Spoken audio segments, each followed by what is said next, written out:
अक्सर किसान जो है परेशान रहता है जब ये कहें कि बारिश होती है और ख़ासकर ये कि फसल के टाइम में किसानों को समय से बीज या फर्टिलाइज़र नहीं मिलता, तो किसान उस समय ये सोचता है कि मुझे काश समय से बीज मिलता, फर्टिलाइज़र मिलती, खाद मिलती, तो मेरा जो फसल है दुगने से चौगुना हो सकता था। मगर वहीं बात करें तो काफ़ी लंबे समय से जो है ये कहें कि जम्मू कश्मीर के किसान जो है इस समस्या से जूझ रहे थे। और अभी बात करें 2025 की बात करें तो 2025 में जैसे ही कोऑपरेटिव सोसाइटी की ओर से ये कहें कि एक चुनाव किया जाता है और उसमें ये कहे उस चुनाव के अंदर जो है ये कहे चेयरमैन के जो पद के लिए चुनाव होता है और चेयरमैन पद के लिए जो चुनाव होता है उसके दावेदार जो है जो अंकुश शर्मा जी की जब इस पद पर विराजमान होते हैं तो उसके बाद एक खाद के स्टोर खुलते हैं, बीज के स्टोर खुलते हैं, जिसके चलते जो आम जो किसान है जो परेशान रहता था आए दिन जो है खासकर खाद और बीज को लेकर उससे निजात मिलने की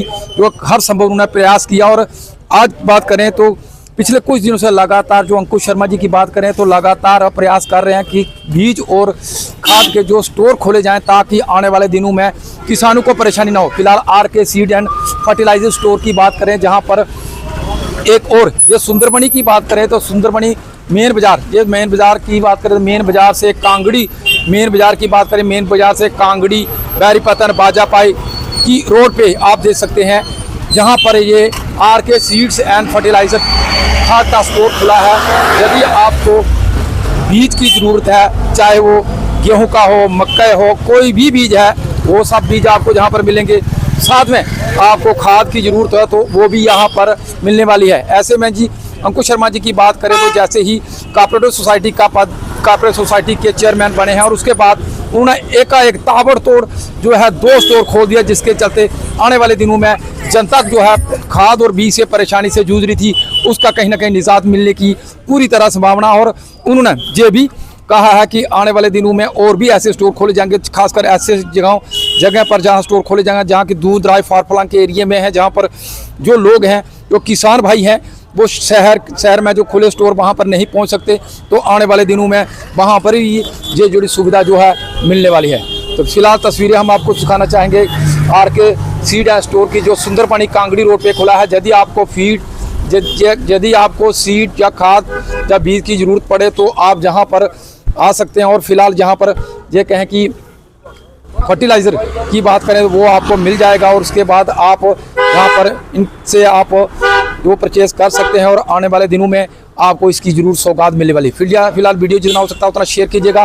ये कांगड़ी रोड की तस्वीरें दिखा रहे हैं जहाँ RK seeds and fertiliser store जहाँ पर एक नई ओपनिंग हुई है। आइए हम कुछ तस्वीरें दिखाते हैं और इन सब से जानने की कोशिश करते हैं जो जहाँ के ऑनर हैं और जहाँ से जो कोऑपरेटिव सोसाइटी के चेयरमैन अंकुश शर्मा जी हैं, इनसे जानने की कोशिश करते हैं और क्या क्या आने वाले दिनों में सौगात देने वाले हैं।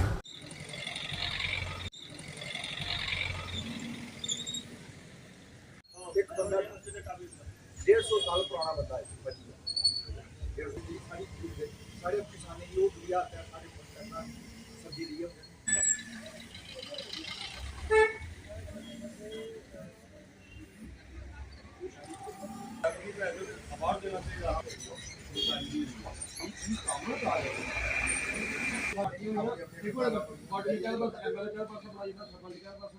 तब बातचीत करने के लिए कोऑपरेटिव सोसाइटी के चेयरमैन अंकुश शर्मा जी। अंकुश जी, सुंदरबनी के अंदर किसानों को बहुत सी दिक्कतों का सामना करना पड़ रहा है। आपने देखा पिछले दिनों किसानों को जो खाद और बीज के लिए बहुत ही ये कहें कि सफ़र करना पड़ा। वहीं बात करें तो ये 2 स्टोर जो नए जो कोऑपरेटिव सोसाइटी की तरफ से खोले गए और आपकी सरबराही में खोले गए, क्या कहेंगे आने वाले दिनों में किसानों को कितनी राहत मिलने वाली है?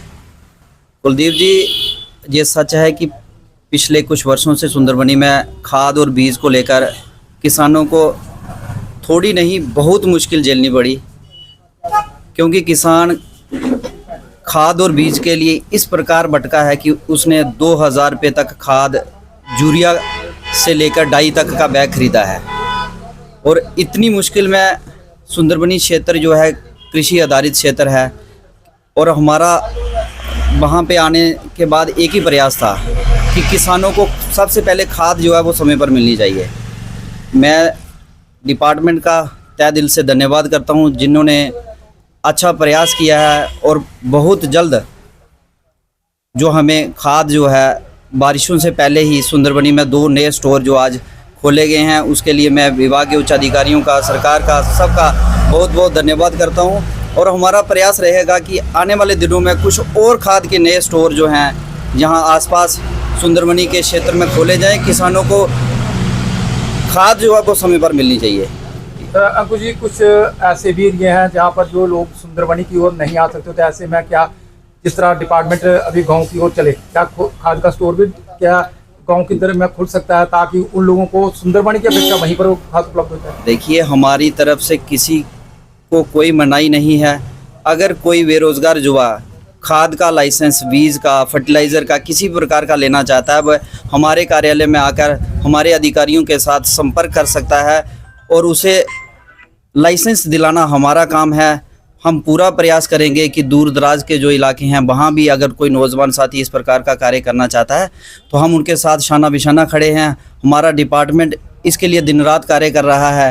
हाँ, मैं मानता हूँ कि पिछले दिनों काफ़ी मुश्किल थी, किसानों को खाद के लिए परेशान होना पड़ा है, तो ऐसा नहीं है कि कुछ नहीं होता, हो सकता है, प्रयास करना पड़ेगा और आपका सहयोग उसमें बहुत ज़रूरी है। हम प्रयास करेंगे कि आप भी हमें समय समय पर इस प्रकार की जानकारियां देते रहें कि जहां कोई परेशानी होगी हम पूरा प्रयास करेंगे। किसानों के साथ हम कंधे से कंधा मिलाकर खड़े हैं। सर, आज 2 स्टोर खुले और यहाँ पर इफ्को यूरिया मिला है, क्या आने वाले दिनों में क्या इफ्को खाद को जो कहें कि डाई को लेकर काफ़ी समस्या जो है आ रही है खासकर किसानों को? देखिए, यूरिया आज दोनों स्टोर पर पहुंच चुका है। इन्हीं स्टोरों पर इफ्को की जो डाई है वो भी पहुंच जाएगी, इसमें कोई परेशानी नहीं है। डिपार्टमेंट इन खाद स्टोरों के साथ मिलकर पूरा सहयोग करेगा। जिसको भी जहां जहां चाहिए होगा उसके लिए पूरा प्रयास करेंगे। आगे भी इसके लिए कोई परेशानी की बात नहीं। जी, अंकुश जी की बात करें तो उन्हें जैसे पदभार संभाला और उसके बाद एक के बाद एक को क्या गाँव के अंदर डेवलपमेंट देखने को मिल रही है? कुलदीप जी, बहुत बहुत धन्यवाद। सर्वप्रथम मैं तो कोऑपरेटिव सोसाइटी सुंदरबनी के चेयरमैन अंकुश शर्मा जी को बधाई देना चाहता हूं कि जिनकी सरपरस्ती में डिपार्टमेंट के साथ मिलकर सुंदरबनी के अंदर 2 जो खाद के स्टोर हैं वो खोले गए हैं। और ये जो खाद है ये किसान की बहुत बड़ी ज़रूरत है। खाद बीज जो है ये अगर किसान को टाइम से मिल जाए तो किसान जिंदा रहता है, किसान अपनी किसानी अच्छे ढंग से कर सकता है। उसका जो हौसला है वो बढ़ जाता है जब उसकी ज़रूरत टाइम पे पूरी हो जाती है। इसके लिए मैं डिपार्टमेंट से भी ये कहूँगा कि जो गांव में हमारे गांव हैं, गांव तक ये खाद पहुँचे और टाइम से पहुँचे, ये प्रयास जो है ये डिपार्टमेंट का भी रहना चाहिए।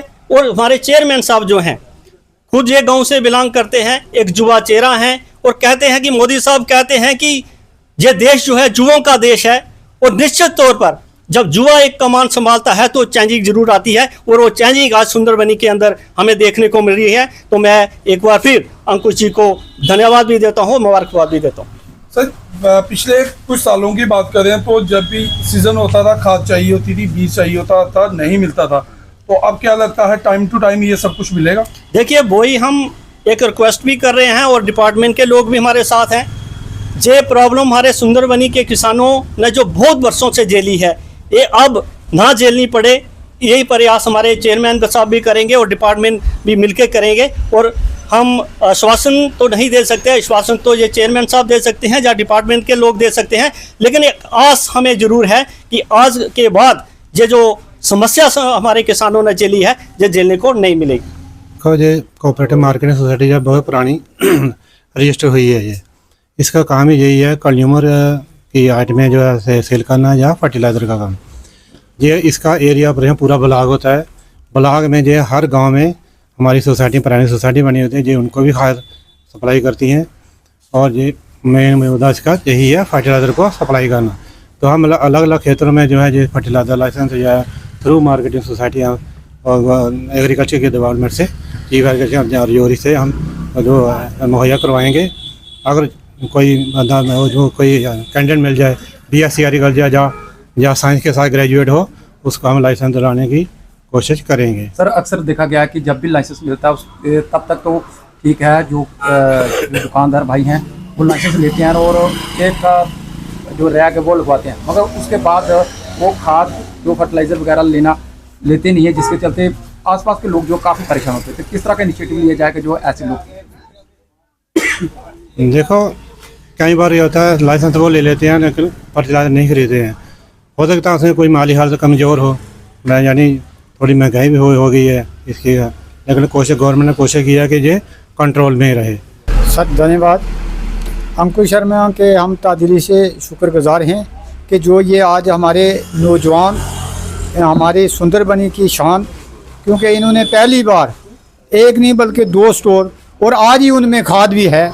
लेकिन पिछले अरसे काफ़ी अरसे 10-12 साल से हमें तो खाद बहुत परेशानी होती थी, खाद की और बीज की। चाहता हूँ और चाहता हूँ कि उनने बहुत अच्छा काम किया है।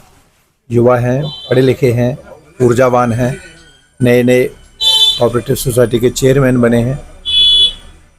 उनने अपनी चेयरमैनी बनते ही किसानों की समस्याओं को समझने का प्रयास किया है और खाद के 2 स्टोर खोले हैं यहाँ। खाद की यहाँ आज से नहीं, हम बहुत समय से देख रहे हैं, पिछले 40-50 साल से देख रहे हैं कि वो खाद की यहाँ समस्या रहती है। लेकिन अब अगर 2 स्टोर यहाँ नज़दीक खुले हैं और ये सेमी गवर्नमेंट हैं, तो मुझे लगता है कि अगर जो यहाँ के जिनके पास लाइसेंस है, अगर ये समय से प्रोसेस करेंगे, समय से प्रयास करेंगे, तो मुझे लगता है कि आने वाले समय में हमें यहाँ खाद की कोई कमी नहीं होगी।